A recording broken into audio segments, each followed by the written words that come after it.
Welcome to another F1 Clash video, and you might be wondering what is a Grand Prix event that's coming up. So you can find it in the race section. So if you click race, and in here you've got a preview event of a GP that's coming up. And for all new players out there, you're going to be wondering, what the hell is this? So first of all, this happens on a Wednesday, Thursday, Friday for qualifying. You've got opening round on a Saturday and final round if you get through on a Sunday. So let's give you some more information first of all. Let's quick into it. So you need to play 3 rounds, each with specific races. So qualifying, you have to do 4 races. You don't have to, but if you want to qualify, I recommend you complete all 4 races, as many points as you can. Then on Saturday, you'll do an opening round, and I'm keen to express that qualifying is on a Wednesday, Thursday and Friday. If you fail to qualify, you can try again on Thursday and then try again on Friday. So you've got 3 chances. Last year, a Thursday was the easiest day to qualify, as it grouped you with players who were similar flags to you. So the key is to get through to the final round. Final round is a Sunday, and it's where all your prizes get paid out for getting to the final. So you want to use boosts and everything you can to make sure you get through. Each weekend, qualifying, opening round and final round, there will be a cut-off point. Nobody knows what the point score is. It depends on all the players that are in your group. So in qualifying, you'll have around 30 players, whereas in the opening round and final round, you will have basically 100 players and 50 will qualify, so 50%. So I wouldn't recommend racing too early. I would wait to see what else everybody scores before tackling it yourself. Okay, so after you've done that, you've got through to final round, there will be tons of points and prizes available, which we will go into now to show you a quick example of what they are. So you can see here we've got Junior, Challenger, Contender and Champion, and we'll come to what these mean in a moment, but they're different Grand Prix events, and you can see there is different prizes on offer. Obviously the higher you go, the bigger prizes that you get, but the harder the racing and the more points you'll need will be on offer. So you can see here, if you come first in here, you get a Series 12 crate in the final, all the way down to P50 you will get, or 100 sorry, in the final round, Series 12 Champion crate, and obviously you will still get to Series 12 and below prizes. If you were to go for Contender, you can see here Series 9, so you can't get anything more than Series 9 in your rewards. And then you go to Challenger, Series 6, and Junior, as you can see, Series 3. You get the picture, okay? So Series 3, 6, 9 and 12 prizes are on offer, and different coins available for entry as well. Now, the top right, every GP, you will see this. This is your track guide. This is what tracks are coming up and the weather available, so you can plan exactly what tyres, what strategy, what potential drivers and car setup that you do want to use. So make sure you check this out and be prepared as best as you can.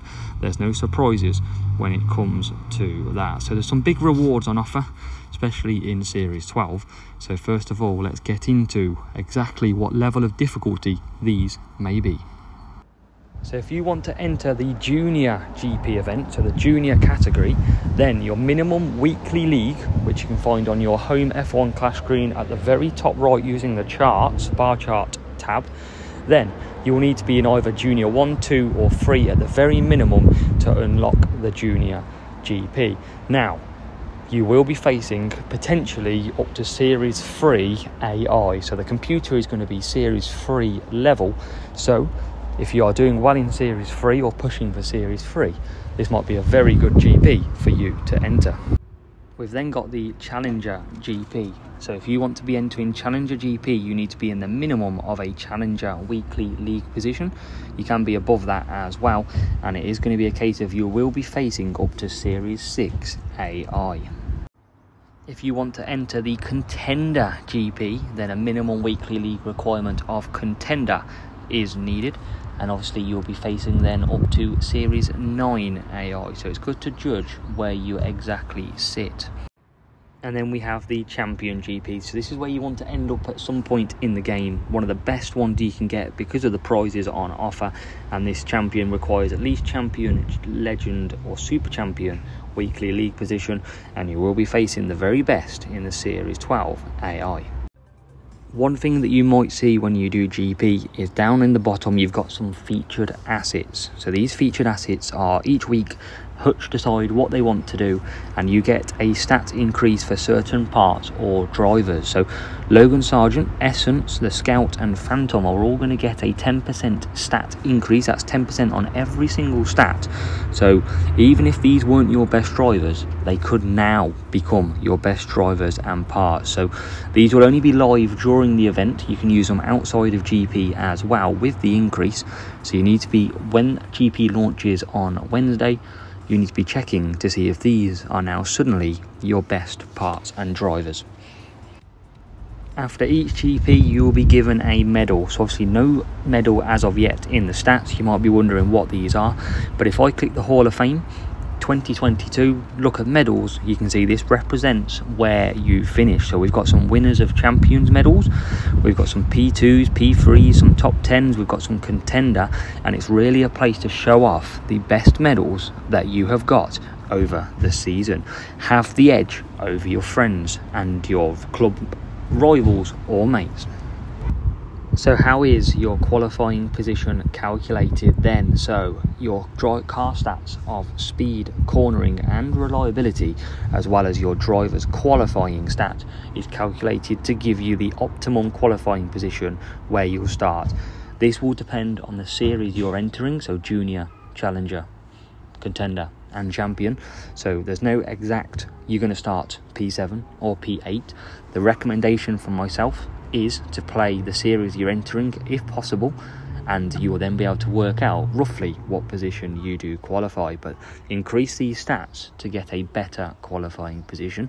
If you do get a tough matchup against a higher team score rival, you may find yourself starting further back on the grid.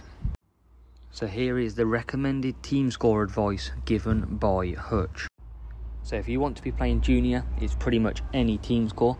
Hutch recommend a minimum of 700 team score to enter Challenger, a minimum of 1000 to enter Contender, and a minimum of 1500 team score to play in Champion. This will give you a good chance in all them series of GPs. However, if you do have a load of boosts, you can go higher. For example, I myself will be going Champion with only 1000 team score. You might have noticed on your stats you have a green flag number. Now this is your max group flags at the minute, so this is your max player flags I should say.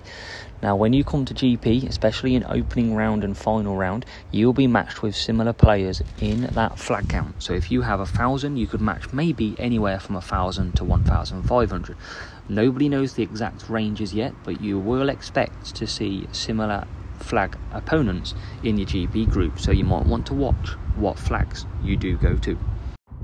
So you might find you finish GP and you're on the same amount of points as somebody else. So what it does is it comes down to a tiebreaker. So the first rule is that the player with the higher amount of total points in all rounds, so across the one qualifying round, the opening round and the final round, added together, and it'll be whoever has the highest finishes higher. If the players have the same total point, it'll be the total races the player has completed in the current round. The more races completed, the better. That's why it's important to finish your races. Number 3, if players have completed the same amount of all races in the current round, the total races in all rounds will be then counted up. So if you've done more, then you will obviously finish ahead. If we still have a tie after that point, it'll come down to the player who has completed the single best lap time in the current round. And if that's a draw and we're still tying, then it comes down to who's got the best lap over the other rounds as well. So it depends on the track that you are racing, which will give the fastest lap.